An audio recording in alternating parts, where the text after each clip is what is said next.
Hello everyone, আসসালামু আলাইকুম। নিশাস food recipe চ্যানেলে সবাইকে স্বাগত। আজকে আরও নতুন একটা রেসিপি নিয়ে হাজির হয়ে গিয়েছি, আর এই রেসিপিটা খুব সহজ একটা রেসিপি। তো চলুন দেখা যাক কিভাবে এই রেসিপিটা আমি তৈরি করেছি। প্রথমে এই রেসিপির জন্য আমার লাগছে মিষ্টি কুমড়ার ফুল। এটা আমি বাজার থেকে কিনে নিয়ে এসেছি। আর এই যে ফুলের এখন আমি যে ডাঁটাটা আছে সেটা ছিঁড়ে ফেলে দিলাম। ডাঁটার সাথে যে শিরগুলো ছিল নিচে সেগুলো কিন্তু ছিঁড়ে ফেলে দিয়েছি। এবার ফুলের ভেতরে যে রেণুটা আছে সেটা কিন্তু ফেলে দিতে হবে। ভেতর থেকে ফুলের যে রেণুটা ছিল সেটা কিন্তু ছিঁড়ে ফেলে দিলাম। সেম একই পদ্ধতিতে ফুলগুলো সবগুলো এভাবে বেছে নিব।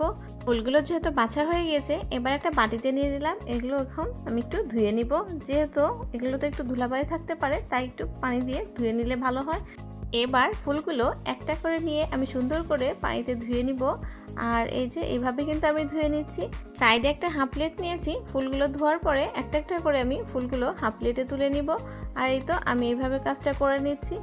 আমার এবার ফুলগুলো ধোয়া শেষ হয়ে গিয়েছে। এবার হাফ প্লেটটা আমি সাইডে সরিয়ে রাখলাম।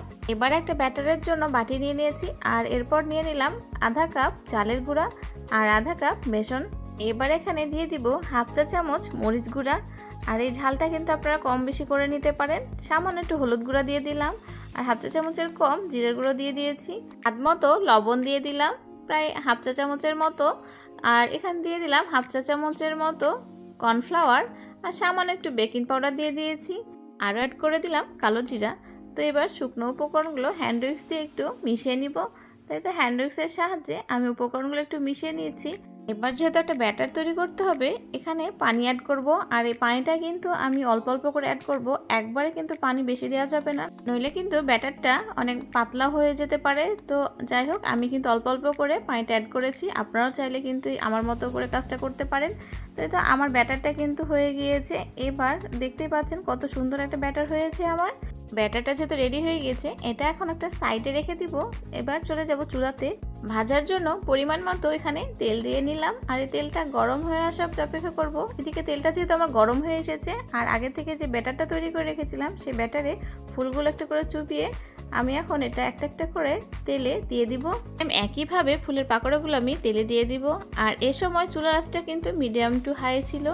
আর এই যে আমি একে একে সবগুলো দিয়ে দিয়েছি। এখন একটা একটা করে স্প্যাচুলার দিয়ে আমি উল্টিয়ে দিব। এভাবেই সবগুলো ফুলের পাকোড়াগুলো আমি ভেজে নিব। তো এই তো আমার ভাজা হয়ে এসেছে। এখন এটা আমি একটা স্ট্রেনার দিয়ে তুলে নিচ্ছি। একটা হাফ প্লেট নিয়ে নিয়েছি, আর এই ফুলের পাকোড়াগুলো আমি এখন হাফ প্লেটে তুলে নিব। মাশাআল্লাহ, পাকোড়াগুলো কিন্তু দেখে অনেক ইয়ামি লাগছে।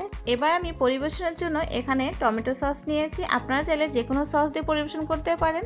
আর সামনে যেহেতু রমজান আসছে, এই রমজানে কিন্তু আমরা ভাজা পোড়া খেয়ে থাকি।